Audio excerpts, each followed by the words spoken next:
Lá fora, a noite estava fria e úmida, mas, na pequena sala de Labornão Villa, os póstigos estavam cerrados e o fogo ardia intensamente. Pai e filho jogavam xadrez. O primeiro tinha ideias próprias sobre o jogo que envolviam mudanças radicais, colocando o rei em tão graves e desnecessários perigos que provocava comentários até mesmo da grisalha senhora que tricotava placidamente junto à lareira. "Escute o vento", disse um Sr. White, que, percebendo tarde demais que cometera um erro fatal, cuidava benevolente para que o filho não o percebesse.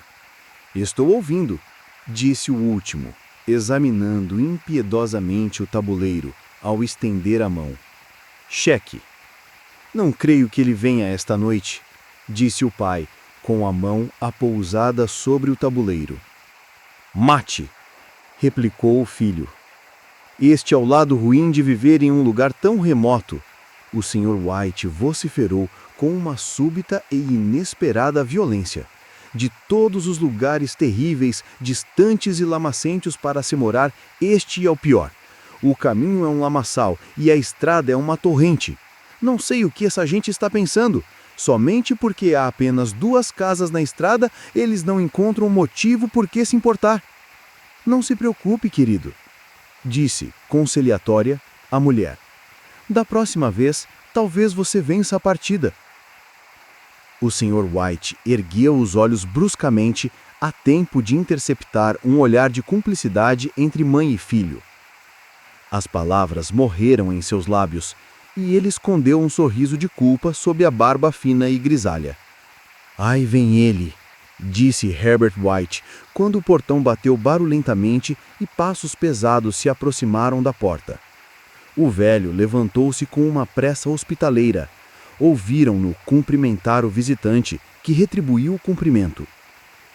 A senhora White tossiu delicadamente quando o marido entrou na sala, seguido por um homem alto e corpulento, de olhos pequenos e face avermelhada. "Major Morris", disse ele, apresentando-o. O major apertou as mãos e, sentando-se no lugar oferecido junto à lareira, observou satisfeito o anfitrião trazer uísque e copos e pôr uma pequena chaleira de cobre no fogo. Ao terceiro copo, os seus olhos tornaram-se mais brilhantes e ele começou a falar. O pequeno círculo familiar contemplava com vívido interesse este visitante de lugares distantes, enquanto ele impertigava os largos ombros na cadeira e falava de paisagens excêntricas e feitos audazes, de guerras, epidemias e povos estranhos. 21 anos nisto, disse o Sr. White, voltando-se para a mulher e o filho. Quando ele partiu, era um simples moço de armazém. Agora, olhem só para ele. Ele não parece ter se saído mal, disse a Sra. White educadamente. Eu gostaria de visitar a Índia, disse o velho. Somente para conhecer um pouco, você sabe. Aqui, você estará melhor, disse o major, sacudindo a cabeça. Deixou o copo vazio sobre a mesa e, suspirando baixinho, sacudiu de novo a cabeça. Eu gostaria de ver esses templos antigos. Faquires, malabaristas, disse o velho. O que foi mesmo que você começou a me contar certo dia acerca da mão de um macaco ou coisa semelhante, Morris? Nada, disse um militar abruptamente. Ao menos nada de que valha a pena ser ouvido. Mão de macaco? Indagou a Sra. White, curiosa. Bem, é apenas um pouco do que se pode chamar de magia, disse o major bruscamente. Os 3 ouvintes inclinaram-se para a frente, interessados. Distraidamente, o visitante levou aos lábios o copo vazio e, em seguida, baixou-o novamente. O anfitrião tornou a enchê-lo. Vejam, disse o major, mexendo no bolso. É apenas uma pequena mão, comum, mumificada. Ele tirou algo do bolso e exibiu aos presentes. A Sra. White recuou com um esgar. Seu filho, porém, examinou a mão mumificada com curiosidade. Mas o que há de especial nela? perguntou o Sr. White, que a tomou da mão do filho e, depois de examiná-la, deitou-a sobre a mesa. Sobre ela, um velho faquir lançou um encanto. Um homem muito santo. Queria ele demonstrar que o destino determina a vida das pessoas e aqueles que interferem o fazem para a sua ruína. Ele lançou sobre essa mão um feitiço para que 3 diferentes pessoas pudessem formular 3 distintos pedidos. O major falou de uma maneira tão impressionante que os seus ouvintes sentiram suas risadas soarem um tanto abaladas. Bem, então por que o senhor não faz os seus 3 pedidos? Indagou astuciosamente Herbert White. O militar olhou para ele como as pessoas maduras costumam olhar para a juventude presunçosa. Eu já os fiz, disse calmamente o major, e o seu rosto maculado empalideceu. E os 3 pedidos formulados foram realmente atendidos? Perguntou a senhora White. Foram, respondeu o major. E o copo chocou-se contra seus fortes dentes. E ninguém mais renovou os pedidos? Perguntou a velha senhora.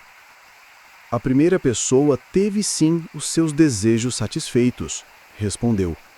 Eu não sei quais foram os 2 primeiros pedidos, mas o 3º desejo foi a morte. Foi dessa maneira que eu obtive a mão do macaco. Sua entonação era tão solene que o silêncio caiu sobre o grupo. Se você conseguiu realizar todos os 3 pedidos, Morris, a mão não lhe serve mais para nada, disse por fim o velho homem. Por que então a conserva? O militar abanou a cabeça. Por simples capricho, creio eu, disse ele lentamente. Se pudesse fazer mais outros 3 pedidos, indagou o velho olhando-o fixamente. Você os faria? Eu não sei. O major tomou a mão do macaco, balançou-a entre os dedos polegar e indicador e subitamente lançou-a ao fogo. White, com um ligeiro grito, abaixou-se e arrancou-a de lá. Melhor seria que a deixasse queimar, disse o militar solenemente.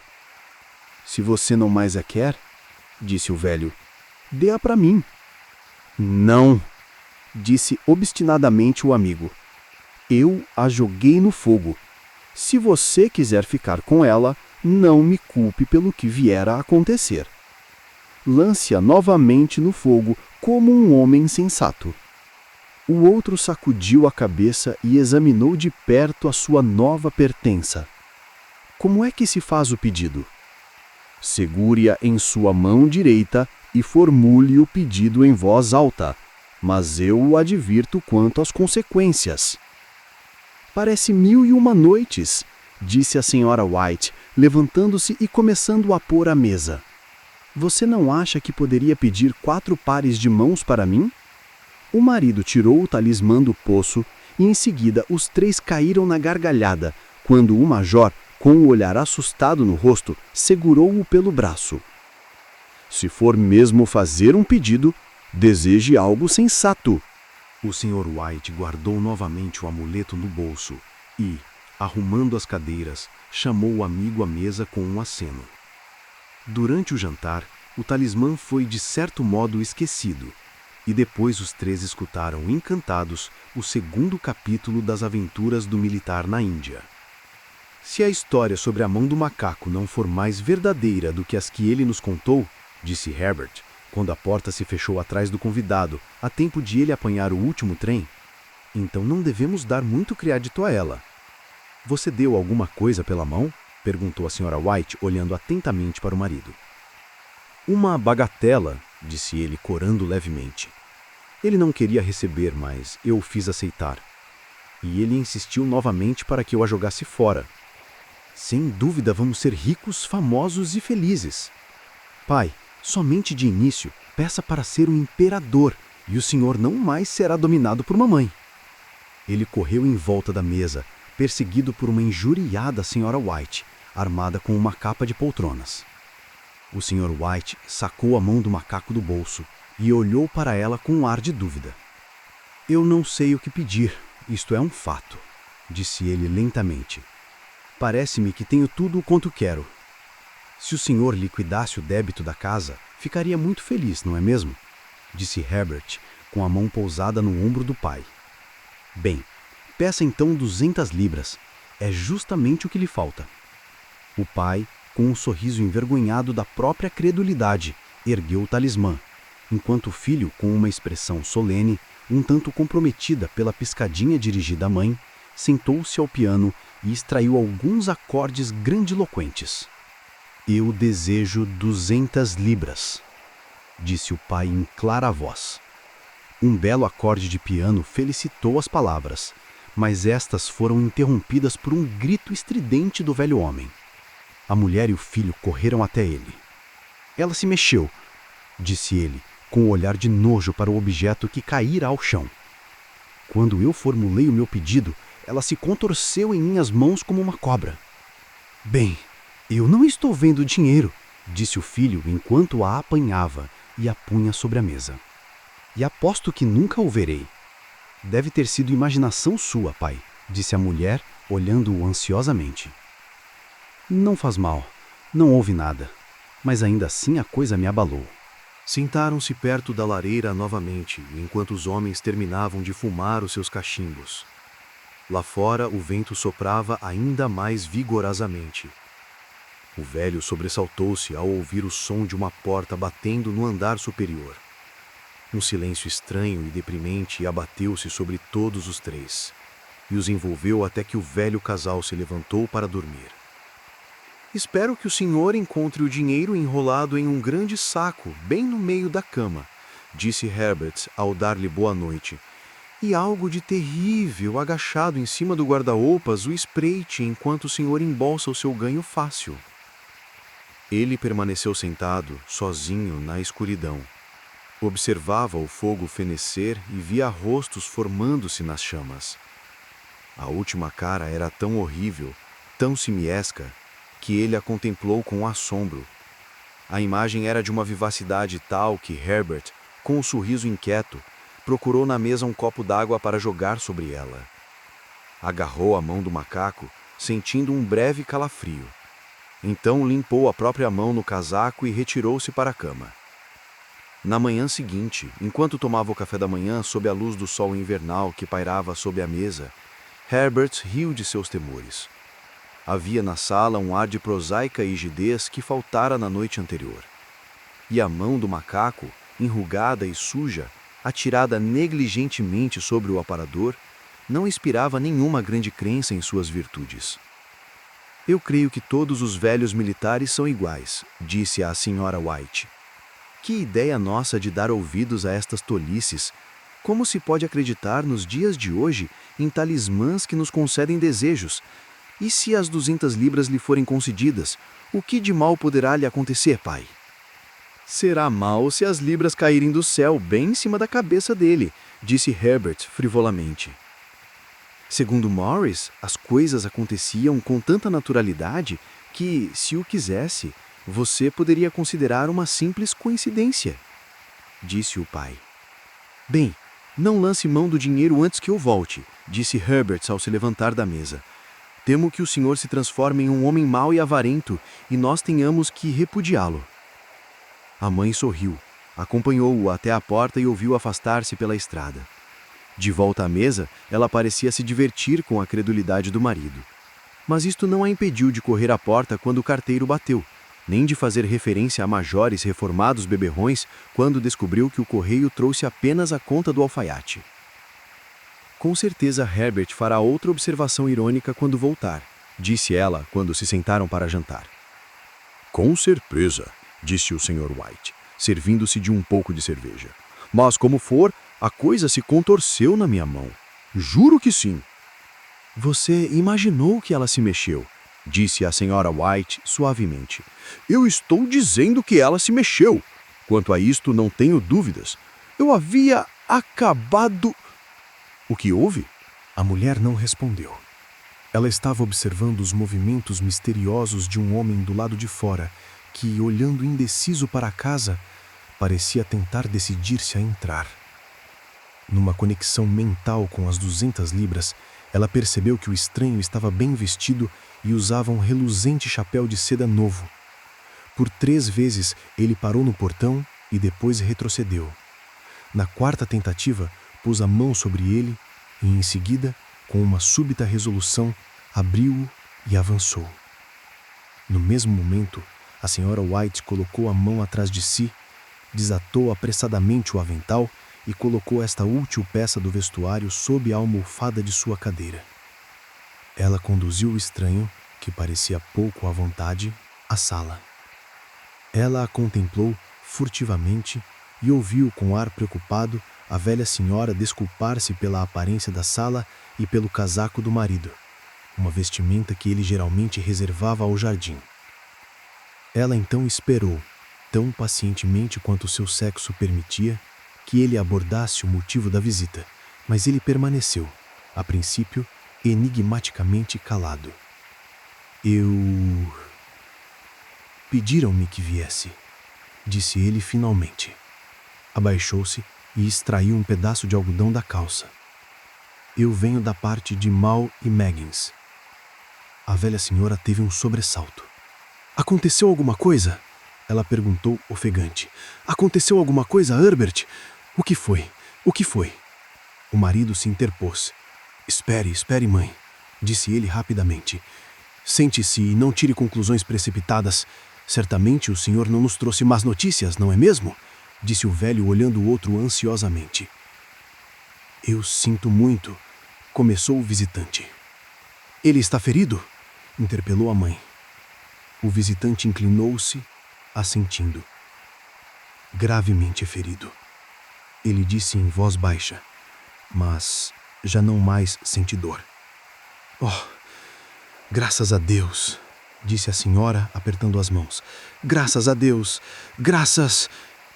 Mas estacou subitamente quando o terrível significado daquela afirmativa desmoronou sobre ela. Ela viu a confirmação de seus temores no rosto esquivo do outro. Então prendeu a respiração e, voltando-se para o pouco arguto marido, pôs a mão trêmula sobre ele. Houve um longo silêncio. Ele foi apanhado pela máquina, disse finalmente o visitante em voz baixa. Apanhado pela máquina, repetiu aturdido o Sr. White. Ele se sentou, olhando fixamente pela janela, e tomando a mão da mulher entre as suas, apertou-a, como costumava fazer nos tempos de namorados há cerca de 40 anos. Ele era o último filho que nos restava. É difícil. O outro tossiu e, levantando-se, caminhou lentamente até a janela. A empresa me pediu que lhes transmitisse os sinceros pêsames pela grande perda, disse ele, sem olhar em volta. Eu imploro que compreendam que sou apenas um empregado e apenas cumpro ordens. Não houve resposta. O rosto da senhora estava lívido, os olhos fixos, a respiração inaudível. No rosto do marido havia um olhar que o seu amigo major poderia ter ostentado em seu primeiro conflito armado. Quero dizer que a Mo e Maggins se exime de qualquer responsabilidade, prosseguiu o outro. Eles não admitem qualquer responsabilidade no evento, mas, em consideração aos serviços prestados por seu filho, pretendem ofertar-lhes uma certa quantia, a título de compensação. O Sr. White largou a mão da mulher e, pondo-se de pé, dirigiu ao visitante um olhar de horror. Seus lábios secos articularam as palavras. Quanto?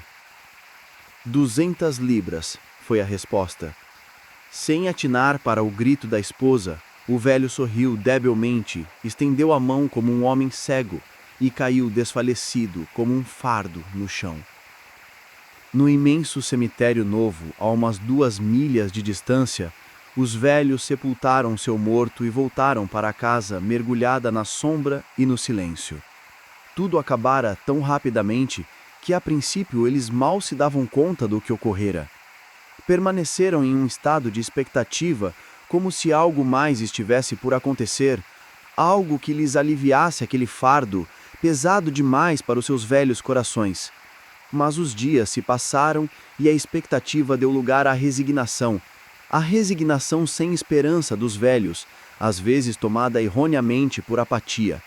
Algumas vezes eles sequer trocavam uma palavra, pois agora não tinham mais sobre o que conversar e os dias eram longos e tediosos. Foi cerca de uma semana depois que o velho, acordando subitamente de noite, estendeu a mão e viu que estava sozinho. O quarto estava escuro e o som de um choro lastimoso vinha da janela. Ele sentou-se na cama e ficou a escutar. "Volte", disse ele ternamente. "Você vai sentir frio." "Tá mais frio para o meu filho", disse a senhora, que chorou novamente. Os sons de seus soluços desvaneceram no ouvido do marido. A cama estava quente e os seus olhos pesados de sono. Ele dormitou intermitentemente e depois caiu no sono, até ser acordado com um sobressalto pelo grito selvagem da mulher. "A mão!" Ela chorava descontroladamente. "A mão do macaco!" Ele se levantou alarmado. "Onde? Onde está? O que aconteceu?" Ela transpôs cambaleante o quarto, achegando-se a ele. "Eu quero a mão do macaco", ela disse em voz baixa. "Você a destruiu?" "Ela está na sala de estar, na prateleira", replicou ele surpreso. "Por quê?" Ela chorou e riu ao mesmo tempo, e, inclinando-se, beijou-lhe o rosto. "Somente agora pensei nisto", disse ela histericamente. "Por que não pensei nisto antes? Por que você não pensou nisto antes?" "Pensar em quê?" ele inquiriu. "Nos 2 outros desejos", ela respondeu rapidamente. "Nós só fizemos um pedido." "Não acha que já foi suficiente?" replicou ele enraivecido. "Não", ela gritou, triunfante. "Faremos mais um. Desça e a pegue logo. Deseje que o nosso garoto viva novamente." O homem sentou-se na cama e afastou os lençóis de seus membros trêmulos. "Meu Deus, você está louca!" ele gritou horrorizado. "Pegue-a", disse ela ofegante. "Pegue-a depressa e faça o pedido." "Oh, meu filho, oh, meu filho." O homem riscou um fósforo e acendeu uma vela. "Volte para a cama", disse ele hesitante. "Você não sabe o que está dizendo." "Nós tivemos o primeiro desejo satisfeito", disse a senhora febrilmente. "Por que não o segundo?" "Foi só uma coincidência", gaguejou o velho. "Vá buscá-la e faça o pedido", gritou a mulher tremendo de excitação. O homem virou-se e olhou-se para ela, e sua voz tremeu. "Ele está morto há 10 dias, e além disso... Eu não queria que você soubesse, mas eu só consegui reconhecê-lo pelas roupas. Se ele estava terrível para que você o visse, imagine como não estará agora." "Traga-o de volta", gritou a velha senhora e o arrastou até a porta. "Você acha que tenho medo do filho que criei?" Ele desceu na escuridão e tateou até a sala de estar e depois até a lareira. O talismã estava em seu lugar e um medo horrível de que o desejo ainda não formulado pudesse trazer de volta em sua presença o filho mutilado antes que pudesse evadir-se da sala apoderou-se dele. Prendeu a respiração ao perceber que havia perdido a direção da porta e, com a testa umedecida por um suor frio, deu a volta ao redor da mesa, encontrou a parede e tateou ao longo dela. Então se viu no corredor estreito com aquela coisa hedionda na mão. Mesmo o rosto de sua mulher parecia mudado quando ele entrou no quarto. Estava pálido e ansioso e, para seu temor, tinha uma aparência anômala. Sentiu medo dela. "Faça o pedido!" ela gritou, imperiosamente. "Isto é uma tolice! Uma perversidade!" ele disse, hesitante. "Peça!" repetiu a mulher. Ele ergueu a mão. "Desejo que o meu filho viva novamente." O talismã caiu no chão e ele o olhou, amedrontado. Então afundou numa cadeira, trêmulo, enquanto a velha, com os olhos abrasados, foi até a janela e levantou a persiana. Ele permaneceu sentado até enregelar-se, olhando ocasionalmente para a figura da mulher que espiava pela janela. O resto de vela, que ardera até a borda do castiçal de porcelana, lançava sombras pulsantes sobre o teto e as paredes, até que, com um lampejo mais intenso, se apagou. O velho homem, com uma indescritível sensação de alívio pelo fracasso do talismã, rastejou de volta à cama, e 1 ou 2 minutos depois, a velha senhora, silenciosa e apaticamente, deitou-se ao lado dele. Nenhum dos dois falou. Permaneceram em silêncio, ouvindo o tic-tac do relógio. Um degrau rangeu, um rato correu ruidosamente a guinchar pela parede. A escuridão era opressiva. E depois de continuar deitado por algum tempo, tomando coragem, o marido tomou uma caixa de fósforos e, acendendo um, desceu as escadas em busca de outra vela. Ao pé da escada, o fósforo acabou, e ele preparou outro para acender. No mesmo instante, uma batida, tão silenciosa e furtiva que mal se ouvia, soou na porta da frente. Os fósforos caíram-lhe da mão. Ele ficou imóvel, com a respiração suspensa, até que a batida se repetiu. Então ele virou e fugiu rapidamente para o quarto, fechando a porta atrás de si.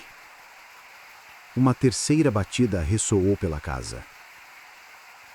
"O que foi isso?" gritou a senhora, levantando-se. "Um rato", disse o velho com a voz trêmula. "Um rato. Ele passou por mim na escada." A mulher sentou-se na cama e ficou escutando. Outra batida, forte, voltou a ressoar. "É Herbert!" ela gritou. "É Herbert!" Ela correu para a porta, mas o marido se antepôs e, tomando-a pelo braço, segurou-a firmemente. "O que você vai fazer?" sussurrou ele com voz rouca. "É meu filho! É Herbert!" ela gritou, lutando maquinalmente. "Eu me esqueci de que ele estava a 2 milhas de distância. Por que você está me segurando? Solte-me! Preciso abrir a porta!" "Pelo amor de Deus, não o deixe entrar!" gritou o velho, tremendo. "Você está com medo de seu próprio filho!" ela gritou, debatendo-se. "Largue-me! Estou indo, Herbert! Estou indo!" Houve mais uma batida. E mais outra. A velha, com um súbito empurrão, soltou-se e saiu correndo do quarto. O marido seguiu-a até o patamar e, suplicante, chamou por ela enquanto a mulher, voando, descia as escadas. Ele ouviu a corrente chacoalhar e a tranca de baixo ser deslocada lenta e rigidamente do encaixe. Então a voz da velha mulher soou, tensa e ofegante. "A tranca!" gritou alto. "Desça! Eu não consigo puxá-la!" Mas o marido estava com as mãos e os joelhos no chão, tateando, procurando desesperadamente a mão do macaco. Se pelo menos ele conseguisse encontrá-la antes que aquela coisa lá fora entrasse.